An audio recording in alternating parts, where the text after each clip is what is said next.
Des. Des. Yobong nag-i-school na. Saan ka nagpumapasok? Ha? Saan? Sinabi mo ba yung name mo doon? Ano sabi mo? Anong pangalan mo?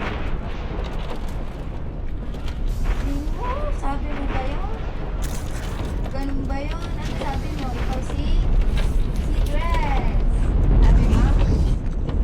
O ikaw si Crystal? Hindi, ano sabi mo? Ah, ano pangalan ng classmate mo? Parang ikaw ang pinakamatangkad sa mga classmate mo ah. Ikaw ang pinakamalaki sa mga classmate mo ah. Natres.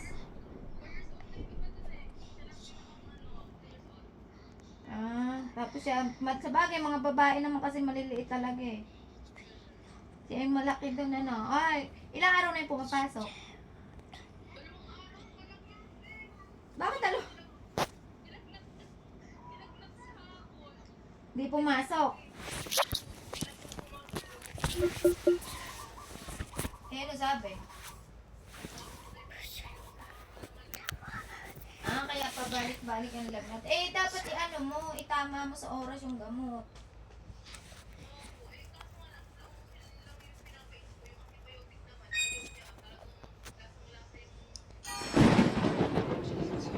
Eh, yun ang kailangan eh. Kahit hindi mo mapainom agad yung Flumosil kasi may ganun silos nun eh. Kasi yung antibiotic, kasi yun ang magpapawala ng maganya. Kasi kahit painumin mo siya ng Flumosil, tapos hindi na naiinom yung antibiotic, hindi rin ang gagaling. Babalik at babalik lang ng tonsillitis niya, mamamagabalik kasi hindi siya umiinom ng antibiotic. Butuin mo siya. O kaya kasi ang ginagawa ko may boss, ilalagyan ko ng konting asukal kasi sabi mo lalagyan mo ng konting asukal lang para relax. As in konti lang, baka naman yung asukal. Eh, kamusta si Andre doon? Nasaan na sila?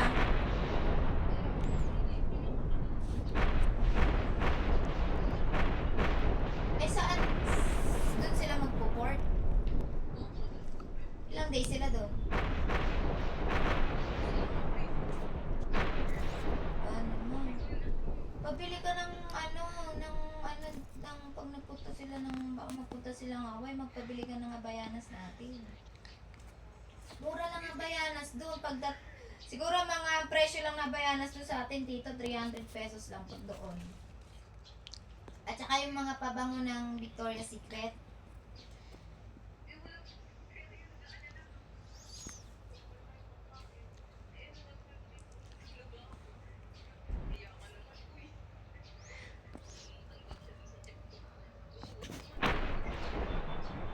May ano siya doon eh. May kasama si Diego sa kasama niyo eh. Oh, mabait yun. Kasama niya na yun yung ano ni Jennifer.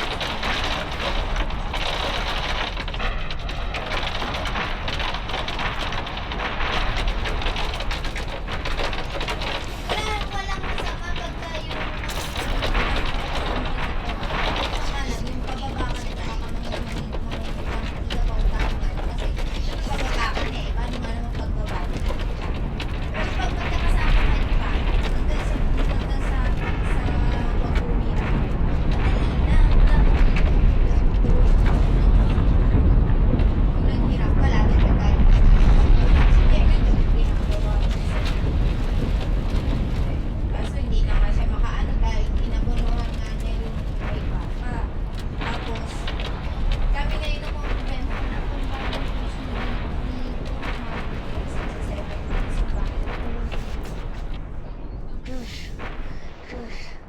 mga 50. Hindi, joke lang. Hindi, joke. Naman kahit mga, kung di niya kaya ng 15, 10 na lang. Kasi kung mangunguta kami sa iba, may tubo. Ang laki ng tubo.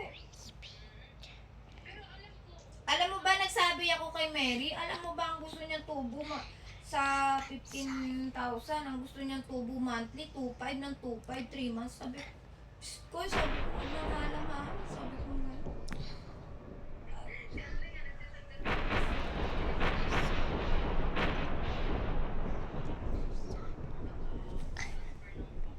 Sa 13 pa naman, eh, 12 pa naman, di ba kayo?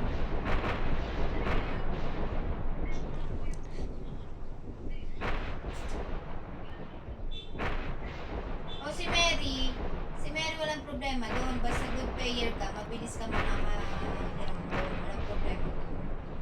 Ang ayaw lang nun yung nadidili kasi biglang siya pa yung mag-chat sa'yo. Yun ang ayaw nun. Siyempre naman yun kahit kasi tao. Siyempre pinapaikot din yung pera na nasa. Baka umutang naman talaga yun. Kaya alam, ang masakit lang kasi talaga sa business.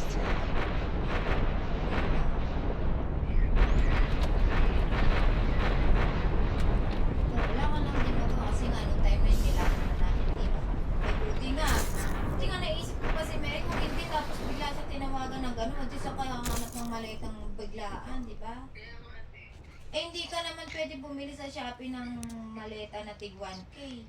Hindi pag nasa, tapos 3 bansa pa yung binabaan niya. Di wala na, wasak na eh. Baka yung brief na lang niya natira doon. brief na lang natira niya. Malamig daw ba doon? Sabi niya po, upo. Malamig nga talaga. Ilang oras pagitan nyo? Kami ni Jay, 9 hours na eh. Oh, nung ay pagitan ng oras na, ilang oras na?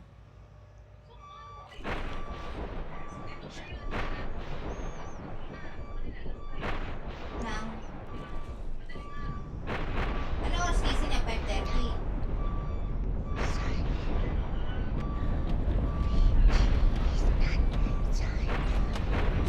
Hindi, anong oras siya gumigising to? 5:30? Yes, nila. Oh, ganun din si Jay. 5 a.m., 5:30. Ganun ang pasok. Kasi masasayang mag-ano. Pwede naman naman, napakabilis ang araw lang. Isa ilang araw na lang. Isang buwan na siya. Hindi ka naman naiinip. Baka nga naiinip ka pa rin eh. Bigla ka kamukuya. Kakamukuya, may mga bayatin. Ano ko lang din ako sa pagkababa na siya, biglang tama rin umakyat.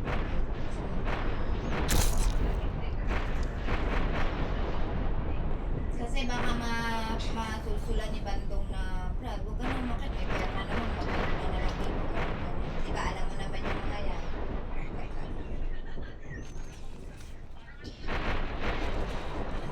Eh, talaga naman alam ko, tingnan mo kay Laboji. Oh, di ba yung shop niya? Oh, di ba nagsusula sila diyan, mag-shop ka na lang, maganto ka na lang. Oh, ano nangyari sa shop? Oh, di ba? Yung shop na wala rin namang, di rin naman yata kumikita. Eh?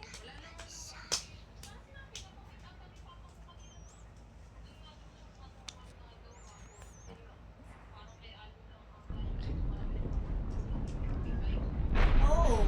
Kaya nga, matutuusin nga, biglaan, yun ang mahirap sa bigla-bigla. Kaya nga sabi ko nga sa'yo, huwag yun ang huwag mong hayaan kasi ang biglang masusulang ng mamaya na siya ay huwag masasakta na hindi kayo makakuha. Yun ang mahirap.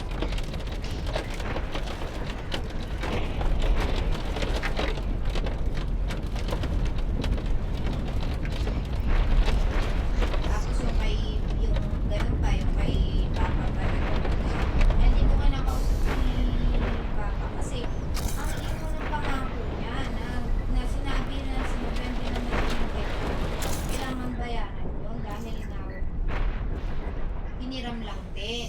Sabi, bakit?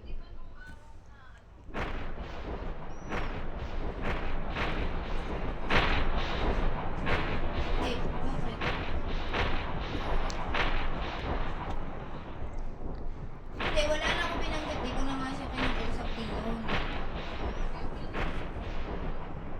Wala na akong tinat sa kanya. Sabi ko pa nga kay kay Papa tsaka nga kay G. Ano ba naman? Bakit ba naman kailangan tatanungin ko pa ba yung gano'n? Siyempre nasa mag-asawa na yan. Hindi na kailangan. Oo nga, nandun na tayo na matanda. Matanda na si Papa kaya gano'n naisip. Kaya lang kasi nga minsan, kainis lang din yung mga mga salita nga kasi. Tapos nag-chat nga nung nakaraan, sabi niya, naka-restrict kasi, di ko nga kasi nire-reply mo. Wala na yung